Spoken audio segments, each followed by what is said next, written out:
자, 문제풀이 하겠습니다. 자, 이거는 이제 1번 보게 되면 청정소화약제의 농도와 관련된 용어 중, NOAEL의 의미는 되어 있습니다. 자, 먼저 이제 이 청정소화약제에 대해서 알아야 되는데, 과거에는 이제, 할로겐 화합물 소화약제가 있었습니다. 할로겐 화합물. 그러나 여기 할로겐 화합물이, 대기 중에 방출을 하게 되면 여러 가지 이제, 환경을 이제 오염시키죠. 첫 번째가 이제 이 할로겐 화합물이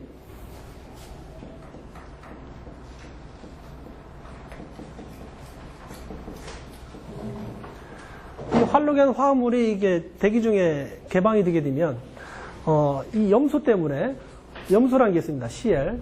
이 염소 때문에 이제 지구에 이제 오존층을 파괴합니다.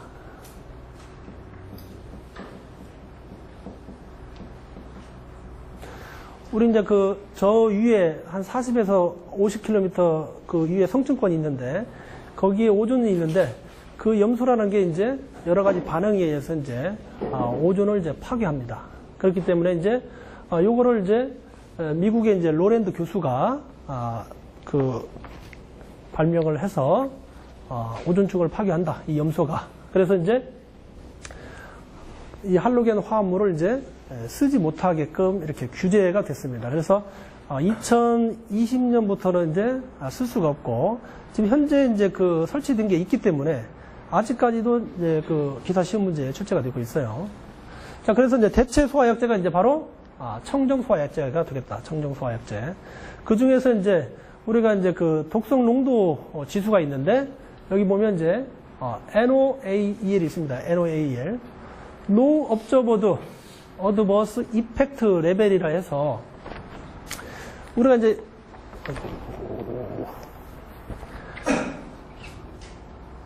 심장에 이제 영향을 주는 인자로 분석하는데 우리 심장 있죠, 심장. 자, NOAEL은 뭐냐면은 No Observed 관찰할 수 없다거든요. 관찰할 수 없다. 그래서 이거 농도를 밑에서부터 이렇게 농도를 증가시킵니다. 이렇게 농도를 증가시켜서 심장에 영향을 미칠 수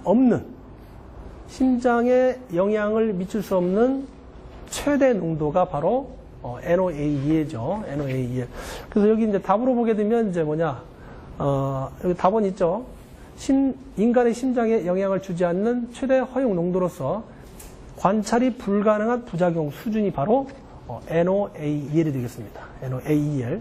그래서 이거는 심장에 영향을 주지 않는 그러니까 농도를 이제 조금씩 증가시켰는데 심장에 이 선을 마주치게 되면 심장에 영향을 주는 거고 그 바로 밑에 최대 농도가 되는 거죠. 그래서 심장에 악영향을 주지 않는 최대 농도가 바로 뭡니까? NOAEL이 되겠다. 자, 오늘 이제 가를 보게 되면 주에 4시간 노출시켰을 때 모두 사망하는 최소 농도가 있는데 이것도 있어요. 전문 용어로 이거는 이제 LC100이라고 합니다. LC100. 리설 컨센트레이션 해가지고 치사 농도라 해서 LC100이라는 얘기는 이제 쥐에다가 4시간의 이제 독성을 노출시켰는데 쥐 모두 다 죽었어. 그럴 때는 이제 NC100. 우리가 좀 많이 쓰는 게 이제 LC50을 쓰지. LC50. 리셀 컨센트레이션 50 해가지고 LC50을 쓰는데, 한 50%가 이제 쥐가 죽는 그러한, 최소 허용 농도가 바로 이제, LC가 되겠다. 그래서 여기서는 가번 같은 경우는 이제, 쥐가 이제 다 죽었다 했잖아. 그렇기 때문에 이제 LC100이 되겠다.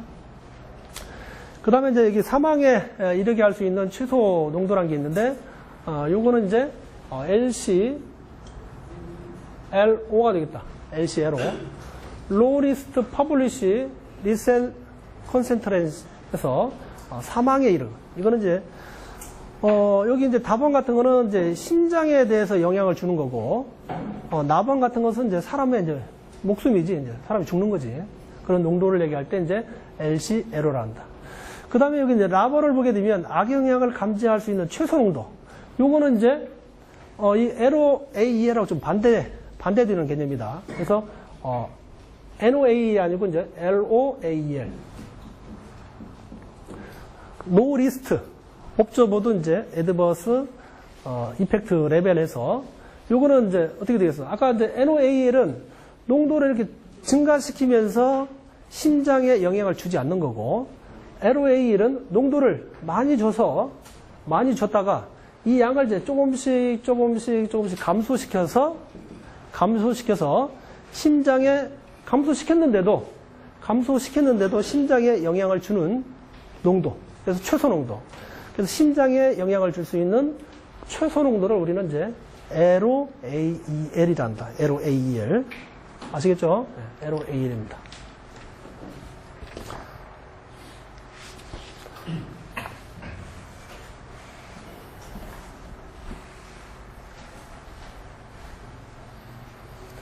자, 이번에 보게 되면 이제 연결 송수관의 송수구, 체크 밸브, 자동 배수 밸브의 설치 순서로 맞는 것은 돼 있죠. 자, 연결 송수관은 우리가 이제 화재가 발생하게 되면 제일 먼저 소화 작업할 수 있는 게 이제 소화기입니다. 소화기. 그다음 두 번째, 화재가 더 확산됐는데 소화기로 불을 못 끄게 되면 그 다음 작업을 할 수 있는 게 뭐냐? 옥내 소화제라는 게 있어요. 옥내 소화전. 자, 옥내 소화전 가지고도 이제 화재가 더 확산돼서 불을 못 끄게 되는데, 그때가 되게 되면 이제 물론 이제 화재가 발생하면 소방서에 신고가 되는데, 우리가 일반적으로 이제 소방서에서 이제 출동 시간을 우리가 한 20분 정도 봅니다. 그러면 20분 이내에는 이제 여기 이제 불특정 다수인이 가장 먼저 본 사람이 불을 꺼야 돼. 그런데 이제 이제 그 옥내 소화전까지 이제 사용을 해서 불을 못 끄게 되면 그 다음에 이제 소방대원들이 와서 불을 끄게 됩니다. 그렇게 되는데 이제 실질적으로 이제 이용할 수 있는 게 이제 이러한, 물론 이제 소방차가 밖에서도 끌 수 있지만 실내에서 이제 끌 수 있는 게 이제 이런 연결 송수관이 있습니다. 연결 송수관. 그래서 연결 송수관에 보게 되면 습식하고 이제 건식으로 이렇게 분류가 되는데, 자, 이쪽으로 돌려주세요. 자, 습식 연결 송수관 설비를 보게 되면 습식하고 건식이 있습니다. 습식. 자, 습식은 이제 우리가 이제 수분이 있다라고 생각을 하시고, 그러면 배관상에 연결 송수관상에 물이 다 차 있다라고 생각하시면 됩니다. 습식. 그다음에 건식은 물이 차 없는 상태를 이제 건식이라 하지. 그러면 우리가 이제 연결 송수관 연결할 때 이렇게 표시합니다. 연결 송수관에서 일반적으로 이제 이렇게 배관을 연결해서 각 층마다 이렇게 방수구가 있습니다. 각 층마다 이렇게 방수구가 있는데, 자, 이런 모양의 밸브 표시가 이제 체크 밸브입니다. 체크 밸브는 소방차가 여기 와서 여기에다가 이제 물을 연결시키죠. 호스를 연결시켜서 이를 통하게 되면 여기서 이제 호스에 의해서 소방대원들이 이제 불을 끌 수가 있습니다. 근데 이렇게 표시된 게 이제 체크 밸브인데, 더 자세한 것은 이쪽에다가 이제 방향 표시를 해주게 되면 물이 이쪽으로만 흐른다. 이 반대쪽으로 물이 흐르지 않는다. 이것을 우리는 이제 체크 밸브라 합니다.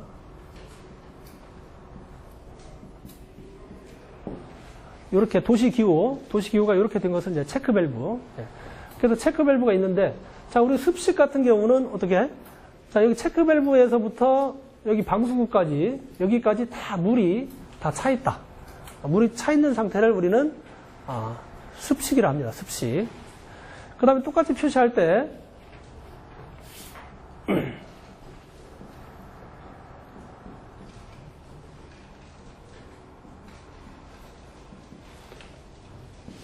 이렇게 표시할 경우에, 자, 여기 체크 밸브에서부터 여기 방수구까지 요 배관상에 이제 물이 없는 것. 자, 물이 없는 것을 우리는 건식이라 하고, 요 안에 물이 다 차 있다, 꽉. 물이 차 있는 것을 이제 우리는 습식이라 합니다. 습식.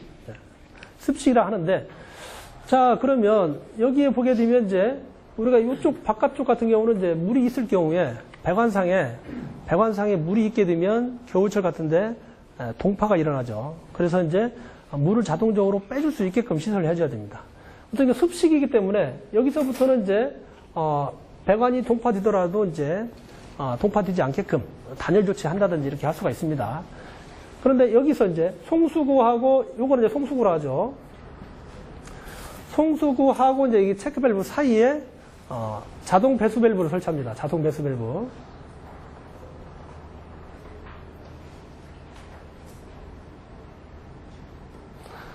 요게 바로 이제 자동 배수 밸브가 되겠습니다.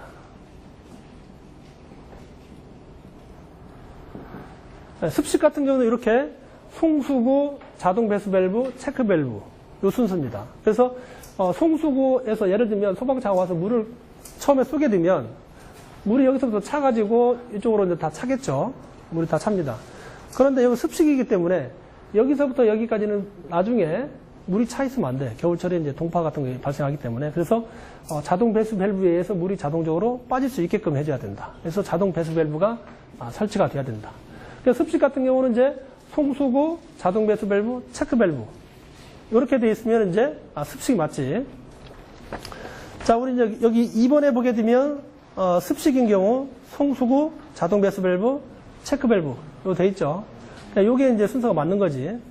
자, 그 다음에 건식 같은 경우는 요 배관상에 물이 다 차 있으면 안 되기 때문에 자동 배수 밸브가 2개 들어간다.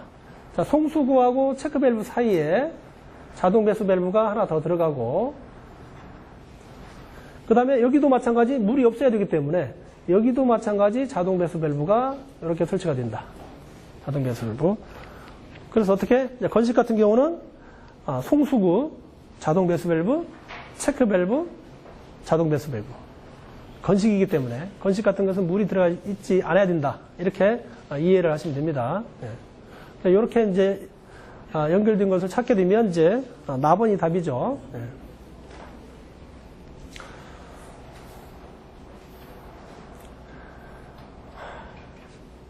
다음 3번.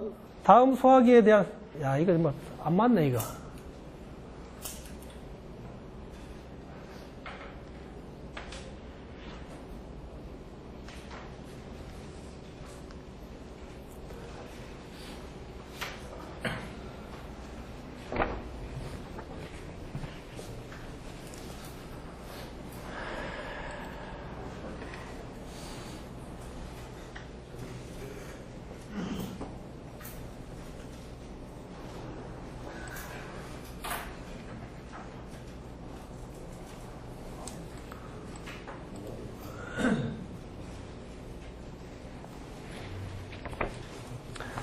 자, 3번. 다음 소화기구에 대한 설명 중 틀린 것은 되어 있습니다.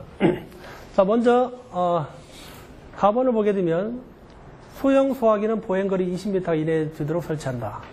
자, 여기 보시면 용어가 있는데, 보행거리라는 게 있습니다. 보행거리. 여기 보행거리가 있죠. 자, 이 보행거리라는 것은, 우리가 이제 소방 쪽에 보게 되면, 이제 보행거리라는 용어가 있고, 또 그 다음에 수평거리라는 용어가 있습니다. 자, 이 보행거리. 자, 이 보행거리는 실제적으로 우리가 이제 걸어가서 이동한 거리를 이제 보행거리라 합니다. 예를 들면, 자, 이렇게 이제, 여기에, 이렇게 이제, 이러한 방이 있어요. 그러면 여기에 이제 실이, 이렇게 있을 경우에, 여기에 이제 문이 하나 있겠죠. 자, 문이 있을 경우에, 예를 들면 소화기가 여기 배치되어 있다. 소화기가. 그러면 이제, 사람이 이렇게 직접 걸어가서 이렇게 이제 소화 작업을 하겠죠. 그래서 이 보행거리라는 것은 실제적으로 사람이 이렇게 걸어간 거리, 요것을 이제 보행거리라 합니다. 그래서 이제 소형 소화기 같은 것은 이렇게 해서 여기서부터 여기까지가 이제 20m 이내에 소화기 한 개당 20m 이내에 이제 소화기가 설치가 돼야 돼요. 그다음에 대형 같은 경우는 이제 대형 소화기는 보행거리 30m 이내가 되도록 이렇게 설치를 해야 된다. 자, 그 다음에 이제 보행거리가 있고, 그 다음에 이제 우리가 수평거리라는 용어가 있습니다. 수평거리. 수평거리. 자, 이 수평거리 같은 것은 이제 옥내 소화전이나 오기 소화전을 연결할 때, 또 그 다음에 연결 송수관 설비도 설명을 할 때 이제 수평거리가 있어요. 이 수평거리는 이제 우리가 쉽게 얘기하게 되면 반경이라 생각하면 됩니다. 반경. 예를 들면 옥내 소화전이 여기에 설치된다. 옥내 소화전이. 옥내 소화전이 설치가 되는데, 옥내 소화전은 이 옥내 소화전마다 25m 이내마다 한 개씩 설치하게 되어 있어요. 그래서 예를 들면 이제 반경이다. 그럼 이렇게 이제, 이런 식으로 이제 반경이 형성이 되겠죠. 그래서 여기서부터 여기까지가 바로 이제 수평거리가 된다. 수평거리. 그래서 이러한 이 건물이 방해가 되더라도 그거에 상관없이 우리가 이제 반경으로 따질 때를 이제 우리는 수평거리라는 용어를 씁니다. 수평거리. 보행거리하고 이제 수평거리하고 틀립니다. 그래서 문제가 나올 때 이런 식으로 이런 문제가 나오게 되면 예를 들면 소형 소화기는 수평거리 20m 이내가 된다. 이렇게 나올 수도 있어. 그렇게 되면 이제 오답이 되겠죠. 그래서 이제 대형 소화기는 보행거리 30m 이내가 되도록 배치해야 되고, 그 다음에 소화기구는 이제 바닥으로부터 1.5m 이하 위치에 배치해야 된다. 소화기를 대체적으로 사람 위에 설치하게 되면 쓸 수가 없잖아. 그렇기 때문에 이제 바닥에서 1.5m 이내에 소화기구가 배치가 돼야 됩니다.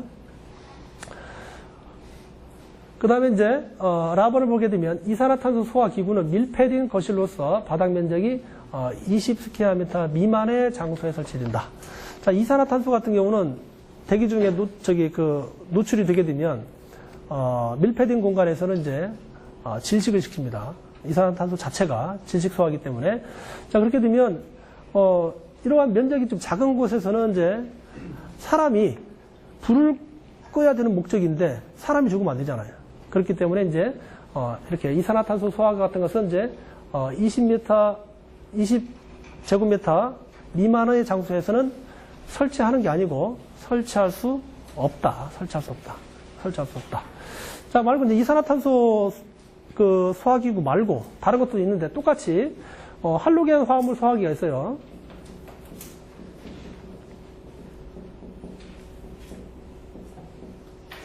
자, 할로겐 화합물 소화기 중에서 두 가지 1212라고 2401이 있어요.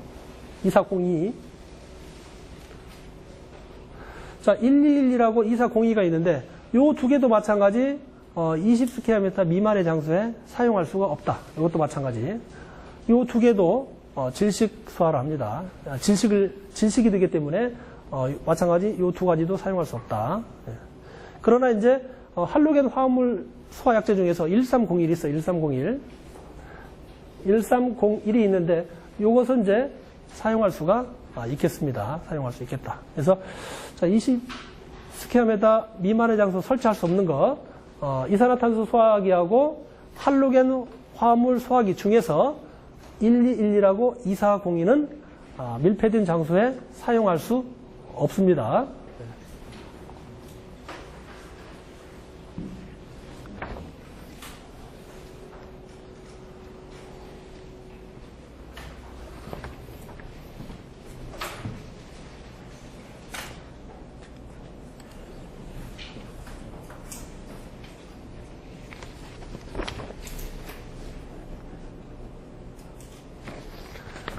자, 4번 포소화 설비 구성 요소가 아닌 것은 되어 있습니다. 자, 포소화 설비는 뭡니까? 여러분들이 쉽게 이해를 하려면은 비누 거품 이런 거 퐁퐁 이런 거품이라 생각하시면 됩니다. 그렇게 해서 이제 물과 이러한 퐁퐁, 예를 들면 그런 퐁퐁들을 섞게 되면 이렇게 이제 공기 중에 이렇게 발포하게 되면 기포가 발생하죠. 그러한 것을 이용한 것이 이제 포소화 설비가 되겠습니다. 포소화 설비. 근데 포소화 설비 구성 요소가 여러 가지가 있는데 지금 여기 보시면 이제 먼저 이제 자동 개방 밸브가 있어.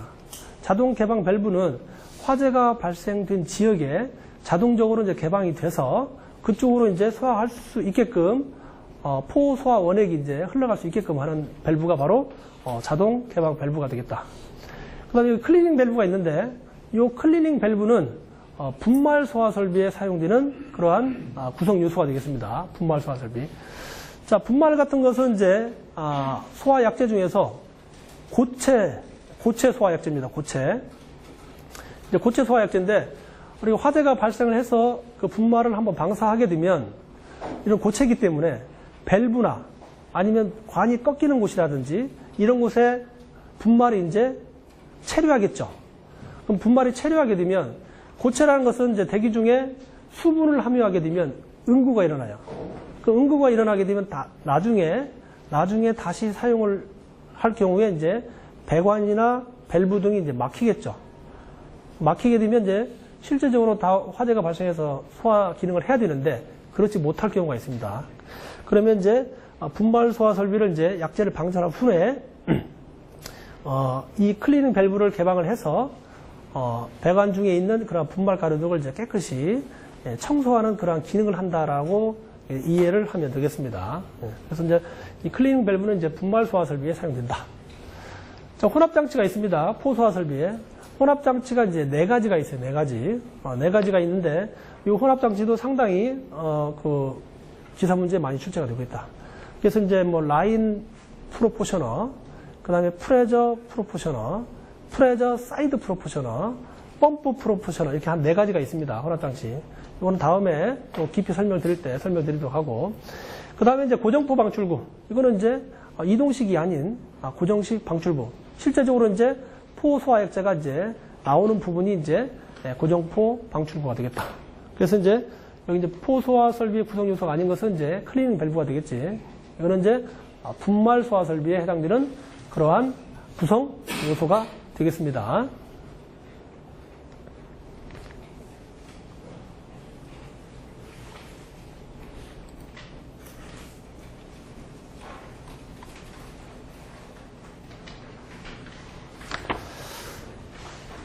자, 5번. 옥내 소화전 설비에서 가압 송수 장치 체절 운전 시 순환 배관의 설치에 따른 기준으로 맞는 것은 되어 있습니다. 자, 이쪽으로 보시면, 자, 먼저 이제 그 가압 송수 장치가 이제 뭔가 알아야 되는데, 가압 송수 장치는 이제 소방에서는 가압 송수 장치라는 용어를 쓰고, 일반적인 곳에서 사용하는 것은 이제 이 가압 송수 장치가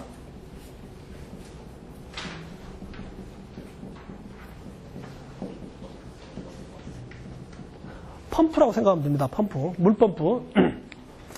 자, 펌프 하는 역할이 뭡니까? 낮은 곳에 물을 높은 곳으로 올리는 역할을 하는 게 펌프죠. 네, 그래서 이제 우리가 일반 용어에서는 펌프라 얘기하고, 우리 소방에서는 이제 전문 용어로 이제 가압 송수 장치를 합니다. 가압 송수 장치. 그래서 이제 예를 들면 이렇게 이제 밑에 있는 물을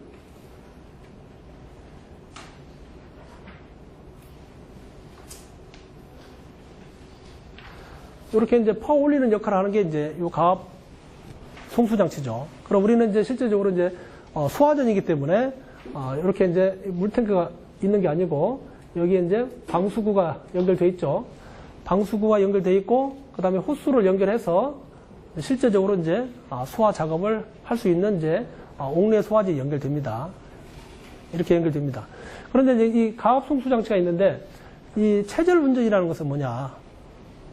우리가 대체적으로 봤을 때 펌프 이제 출구 쪽에 보면 체크 밸브를 설치하고 그 다음에 여기 이제 밸브를 설치합니다. 요게 이제 개폐 표시형 밸브.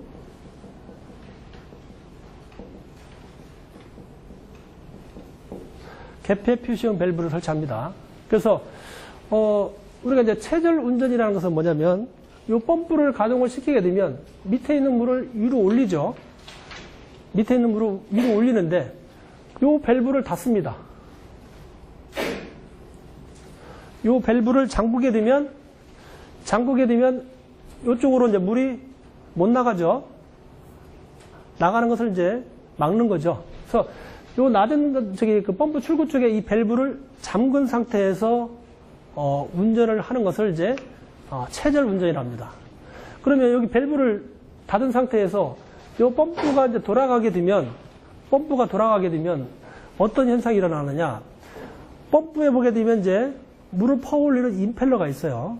임펠러가 있는데 얘를 계속 가동시키게 되면 여기 막은 상태에서 계속 가동시키게 되면 물의 온도가 이제 마찰에 의해서 물의 온도가 계속 상승되죠. 상승되게 되면 여러 가지 이제 문제가 발생할 수 있습니다. 심지어는 이제 계속 가동시키게 되면 열이 계속 전도가 돼서 모터가 이제 소손되는 경우도 있죠. 그래서 이제 요 체절 운전 시에 모터가 소손되지 않게끔 배관을 하나 두는데 이런 배관은 이제 순환 배관이랍니다. 이렇게 이제 하나의 배관을 이렇게 따서 이런 쪽으로 다시 물 쪽으로 이렇게 빼는 배관. 요것을 우리는 순환 배관이라고 하죠. 순환 배관. 그래서 순환 배관은 이제 체절 운전 시에 이 밸브를 닫은 상태에서 펌프를 운전시킬 때에 수온을 상승을 이제 방지하는 역할을 할 수 있게끔 하는 것이 이제 순환 배관이죠. 그러면 여기에 이제 배관을 연결시키게 되면 이쪽으로 물이 이제 조금씩 빠져나가겠죠. 그래서 빠져나가게 되면 여기 있는 물이 온도 상승이 이제 안 돼서 여러 가지 이제 기능을 방지할 수 있게끔 하는 것이 이제 바로 순환 배관이 되겠습니다. 자, 그 다음에 여기 보시면 이제 지문을 보시면 순환 배관은 앵글 밸브에서 분기한다라고 되어 있죠. 자, 우리가 이제 앵글 밸브를 이제 도시 기호로 표시하게 되면 이렇게 표시합니다. 자, 이런 표시가 도시 기호가 이제 앵글 밸브예요. 앵글 밸브. 그래서 우리는 이제 그 국가 화재 안전 기준에 따라서 이렇게 해야 되기 때문에 우리가 일반적으로 봤을 때는 여기 도면상으로 봤을 때는 체크 밸브 이전에서 이 순환 배관을 땄죠. 순환 배관을 땄습니다. 그러나 우리가 법상에서는 이제 화재 안전 기준에서는 이 개폐 밸브를 기준으로 해서 개폐 밸브 이전에서 이렇게 분기를 한다라고 되어 있습니다. 그래서 여기 나와 있는 이제 앵글 밸브가 아니고 개폐 밸브에서 분기를 해야 한다가 이제 맞는 답이죠.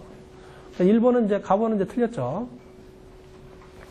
그 다음에 4번 분기되는 배관은 15mm 이상이 돼야 된다. 요 순환 배관이 최소 지금 문제에서는 15mm 이상인데 순환 배관은 이제 최소 20mm 이상이 돼야 됩니다. 그렇기 때문에 15A로 되기 때문에 이제 15mm로 되어 있기 때문에 이제 틀렸죠. 그 다음에 4번 체절 압력 미만에서 개방되는 릴리프 밸브를 설치해야 된다라고 되어 있습니다. 그래서 여기서는 이제 이렇게 배관을 설치하게 되면 물이 계속 빠져나가잖아요. 물이 빠져나가기 때문에 우리가 이제 여기에다가 이제 밸브를 하나 설치합니다. 이렇게 이 밸브를 우리는 릴리프 밸브를 합니다. 그러니까 릴리프 밸브가 설치를 하는데 이 릴리프 밸브는 체절 운전실 때 그 펌프에 이제 압력이 있습니다. 토출 압력, 전격 토출 압력이 있는데 전격 토출 압력 그 미만에서 전격 토출 압력보다 약간 낮은 상태에서 이 밸브를 개방을 해서 이렇게 물이 자동적으로 빠져나갈 수 있게끔 설치를 해야 되는데 그게 바로 이제 릴리프 밸브죠. 네. 여기는 이제 체절 압력 미만. 체절 압력이라는 것은 이제 밸브를 닫은 상태에서 펌프에서 나오는 그 압력이 바로 체절 압력이 되겠습니다. 그래서 체절 압력 미만에서 개방되는 릴리프 밸브를 설치해야 된다. 이제 답은 이제 답원이죠. 다음에라 릴리프 밸브 2차 측에는 릴리프 밸브 고장 시 수리를 위한 게이트 밸브를 설치하여야 된다라고 했는데, 자 우리가 이제 여기 이제 2차 측이라는 용어가 나왔죠. 2차 측. 자, 우리가 보면 뭐든지 다 1차 측과 2차 측이 있는데 그 기준이 그 장치의 기준입니다. 예를 들면 여기에서는 지금 릴리프 밸브라 했죠. 릴리프 밸브가 이제 우리 유체가 흐름 방향이 이쪽으로 있을 경우에 이렇게 흐를 경우에 요 밸브의 입구축, 요 밸브의 입구축을 우리는 1차 측이라고 합니다. 1차 측. 그 다음에 이제 토출축.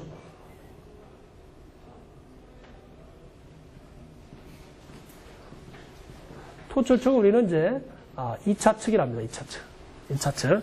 그러니까 모든 것을 어떤 밸브든, 여기 지금 현재는 이제 우리가 릴리프 밸브를 설명하는 부분이기 때문에 릴리프 밸브를 기준으로 했을 때 입구축은 1차 측, 토출축을 2차 측이랍니다. 마찬가지, 뭐 펌프도 마찬가지. 펌프를 기준으로 하게 되면 입구축은 2차 측, 토출축은 2차 측이 되죠. 그래서 지금 여기 이제 그 지문상에 보게 되면 릴리프 밸브 2차 측이니까 예를 들면 여기에다가 이제 밸브를 설치를 했을 경우에 고장 수리를 위해서 설치를 하여야 된다라고 이렇게 나왔잖아요. 지문상에. 그렇게 되면 여기서는 이제 릴리프 밸브 2차 측은 우리가 여기 이제 그 릴리프 밸브를 설치하는 이유는 안전을 위해서 설치하는 거예요. 안전. 그래서 안전장치이기 때문에 2차 측에다가 이 밸브를 설치하게 되면 예를 들면 고장이나 수리 시에 일반적으로 이 밸브를 잠굽니다. 잠그게 되면 안전장치인데 사람이라는 게 실수가 있지 않습니까? 이 밸브를 잠그고 이게 철수할 수 있잖아요. 그렇게 되면 정작으로 돌릴 때 이 밸브가 닫은 상태에 돌리게 되면 물이 다른 데로 빠져나갈 수가 없잖아요. 그렇게 되면 결국은 똑같은 현상이 일어나죠. 아까 모타 소송까지 일어날 수가 있죠. 그래서 반드시 이러한 릴리프 밸브 2차 측에는 이러한 밸브를 설치할 수가 없다. 예. 설치할 수가 없다.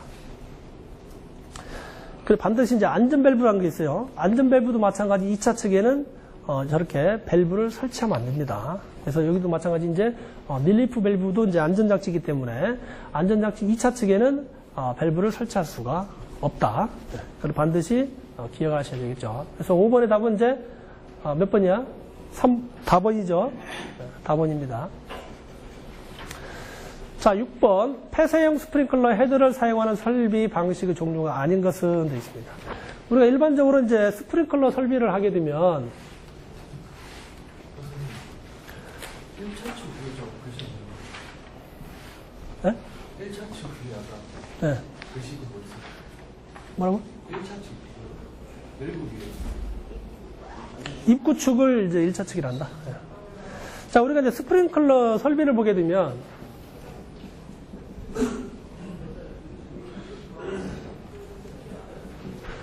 네 가지가 있습니다. 네 가지.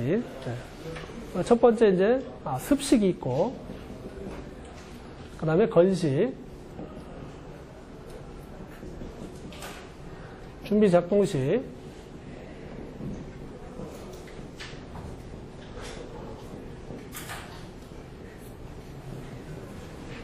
일제 살수식 이렇게 네 가지가 있습니다. 네 가지. 자, 이제 그 습식하고 이제 이런 것을 이제 구분을 할 때, 자, 먼저 개념상을 보게 되면, 개념을 보게 되면 이렇죠. 개념. 아까 이제 그 펌프 나왔었죠. 펌프는 여기서 생략을 하고, 우리가 이제 스프링클러에 보게 되면 이제 개방 밸브가 있습니다. 개방 밸브. 자, 습식 같은 경우는 이렇게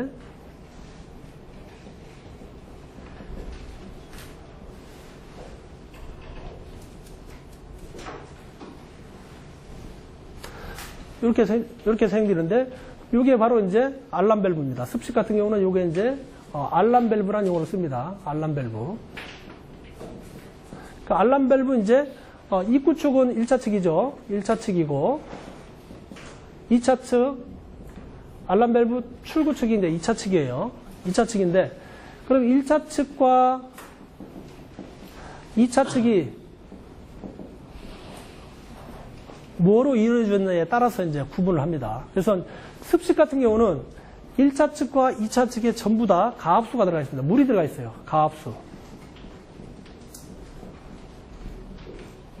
알람 밸브를 기준으로 해서 1차 측과 2차 측이 있는데 이 배관상에 전부 다 물이 차 있는 방법을 우리는 이제 습식 스프링클러 설비라고 합니다. 습식 스프링클러 설비. 그 다음 이제 건식 같은 것은 어떻습니까? 건식은 이제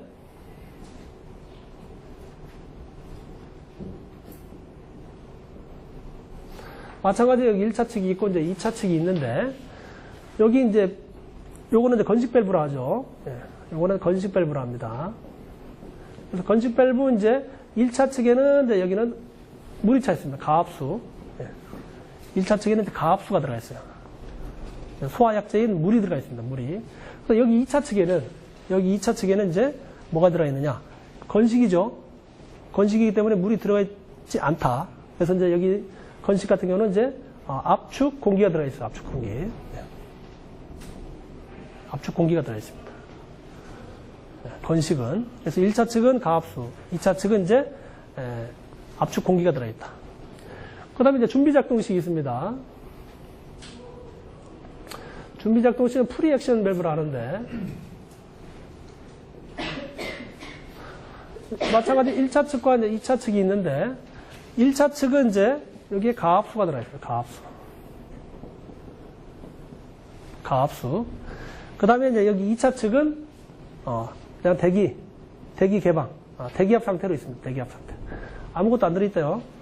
뭐 일종의 이제 뭐 공기는 들어갈 수 있는데, 어쨌든 간에 건식 같은 경우는 별도의 이제 압축 공기를 집어넣어서 압축 공기로 채워져 있고, 여기 이제 프리액션 밸브 같은 것은 1차 측에는 가압수가 들어가 있고, 2차 측에는 이제 그 관 속에 아무것도 안 들어 있습니다. 그래서 대기압 상태에 그냥 개방이 되어 있다라고 이렇게 이해를 하시면 되겠습니다. 그 다음에 이제 일제살수식.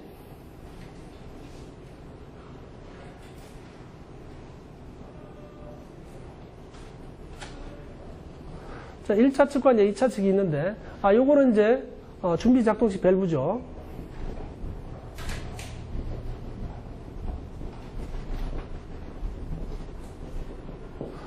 준비 작동 밸브. 자, 여기는 이제 일제 살수식 밸브 또는 다른 말로 이제 델류지 밸브라고 합니다. 델류지 밸브. 네. 델류지 밸브. 네. 델류지라는 뜻이 이제 한 번에 왕창 물을 쏟는 것을 뜻하는데 이제 델류지 밸브가 되겠다. 그러니까 마찬가지 1차 측도 마찬가지 이제 가압수가 들어가 있어요. 가압수. 네. 1차 측에는 가압수가 들어가 있고, 여기 2차 측에는 이제 이것도 마찬가지 이제 대기압 상태로 그대로 이제 개방이 돼 있다. 네. 자, 보시면은 이제 습식 같은 경우는 이제 여기 이제 이게 바로 여기 끝에 있는 게 뭐냐? 요게 이제 스프링클러 헤드입니다. 요게 이제 스프링클러 헤드.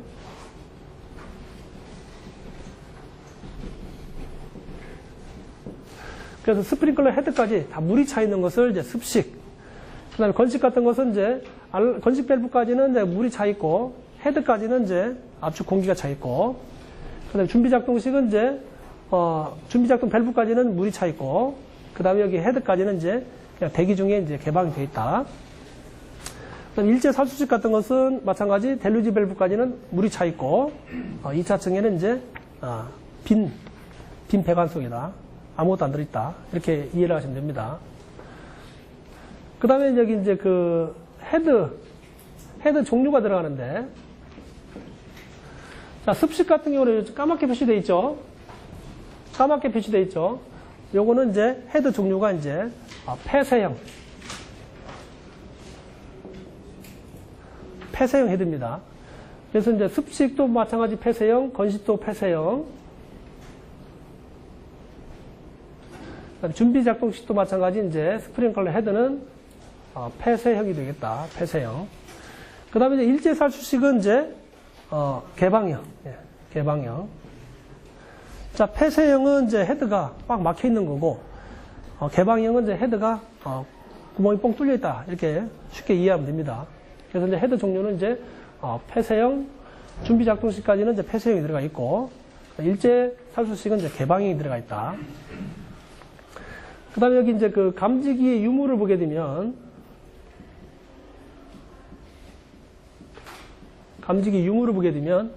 자, 여기 이제 그 습식 같은 것은 화재 감지를, 불이 나게 되면, 이렇게 불이 나게 되면, 화재 감지를, 누가 감지를 하느냐를 이제 구분을 하게 되면, 습식 같은 경우는 이제 화재가 발생을 하게 되면, 이 헤드가 감지를 합니다. 헤드가 감지를 해서 얘가 터지게 되면, 물이 흐르죠. 물이 흐르면서 이제 얘가 알람 밸브가 이제 화재 경보 사실을 알리죠. 그래서 여기는 이제 감지기는 이제 설치가 안 된다. 감지기는 설치가 안 된다. 습식은 이제 감지기는 설치가 안 된다. 그 다음에 이제 건식도 마찬가지 이제 폐쇄형이죠. 그래서 여기까지는 항상 압이 차 있기 때문에 화재가 발생하게 되면 이것도 마찬가지 헤드가 감지를 합니다. 그렇기 때문에 감지기는 이것도 마찬가지 설치가 안 된다. 감지기는 설치 안 된다. 그 다음에 이제 준비작동식. 준비작동식은 이제 여기에 감지기가 설치됩니다. 감지기가 설치돼서 1차적으로 준비작동식 같은 것은 화재가 발생을 하게 되면 얘 감지기가 먼저 작동을 합니다. 얘 감지기가 작동을 해서 요 준비 작동 밸브를 개방을 시키면 얘가 물이 이렇게 흘러가죠. 그런 다음에 이제 물이 찹니다, 여기. 물이 차고 있다가 화재가 더 계속 확대가 되게 되면 요 헤드가 이제 개방이 돼서 소화 작업을 하는 거죠. 그래서 요거는 이제 감지기가 설치가 됩니다. 그다음 일제살수식. 요건 이제 그 개방형 헤드이기 때문에 구멍이 뻥 뚫려 있죠. 그렇기 때문에 얘가 감지를 못 합니다. 그래서 일제살수식도 마찬가지 이제 이렇게 헤드에 감지기가 설치돼서 요 델루지 밸브를 개방시키면서 이제 화재를 진압할 수 있는 게 바로 일제살수식이죠. 그래서 이것도 마찬가지 감지기가 이렇게 설치가 된다라고 보시면 되겠습니다. 그래서 여기서 보시면 이제 문제가 이제 폐쇄형 스프링클러 헤드잖아요. 폐쇄형. 자, 보시면 이제 습식, 건식, 준비작동식은 이제 폐쇄형 헤드가 설치가 된다. 그 다음에 이제 여기 일제살수식 있죠. 일제살수식은 이제 개방형 헤드가 설치가 된다. 그래서 아닌 것은 이제 답은 이제 라번이죠. 라번. 예.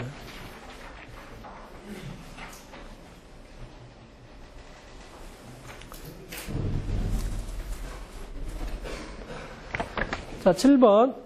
포소화 설비의 기동장치에 대한 설명으로 틀린 것은 되어 있습니다. 자, 여기 이제 포소화 설비 여기 기동장치는 수동식 기동장치입니다. 수동식 기동장치에 대한 설명이 되겠습니다. 자, 수동식 기동장치의 조작부는 화재 시 쉽게 접근할 수 있는 곳에 설치를 해야 된다. 화재가 발생했는데, 이렇게 이제 기동장치를 뭐 사람이 안 보이는 곳에 숨겨놓든지 하게 되면 화재 진압이 안 되겠죠. 이건 당연한 얘기고. 그래서 이제 조작부는 화재 시 쉽게 접근할 수 있는 곳에 설치를 해야 된다. 차고에 설치하는 포소화 설비 수동식 기동장치는 방사 구역마다 2개 이상 설치할 거 되어 있는데, 차고 또는 주차장 같은 경우는 수동식 기동장치를 방사 구역마다 1개 이상입니다. 1개 이상. 그래서 여기가 틀렸죠. 예. 차고 같은 경우는 이제 여기가 이제 1개가 되겠다. 1개. 그러나 이제 2개 이상도 있습니다. 항공기 경납고에 설치하는 포소화 설비 수동식 기동장치는 이제 방사 구역마다 이제 2개 이상, 2개 이상 설치를 해야 된다. 차고 같은 것은 이제 규모가 작기 때문에 하나만 설치해도 되고, 항공기 경납고 비행기 같은 것은 좀 크죠. 크기 때문에 이제 방사 구역마다 2개 이상 설치를 해야 된다. 틀린 것은 이제 나번이 되겠습니다. 그럼 다 2개 이상의 방사 구역을 가진 포소화 설비에는 방사 구역을 선택할 수 있는 구조로 할 것. 그래서 방사 구역이 여러 가지 실이 이렇게 있으면 화재가 발생한 곳만 이제 밸브를 개방시켜서 화재가 이제 진압이 될 수 있도록 이렇게 해야 됩니다. 그래서 2개 이상이 방사 구역을 가진 곳에는 이제 선택 밸브를 설치를 한다든지, 아니면 이제 그 자동 경보 밸브 있죠. 자동 개방 밸브, 자동 개방 밸브를 설치를 해서 방사 구역마다 방출이 될 수 있도록 이렇게 해야 됩니다. 호수 접결구에는 가까운 곳의 보기 쉬운 곳에 접결구라고 표시한 표지를 이렇게 설치를 해야 됩니다. 그래서 여기 7번에서는 이제 나번이 틀렸죠. 차고에서는 이제 방사 구역마다 1개 이상, 항공기 경납고 같은 것은 이제 2개 이상 설치한다. 2개 이상. 자, 이번 시간은 여기까지 하겠습니다. 수고했습니다.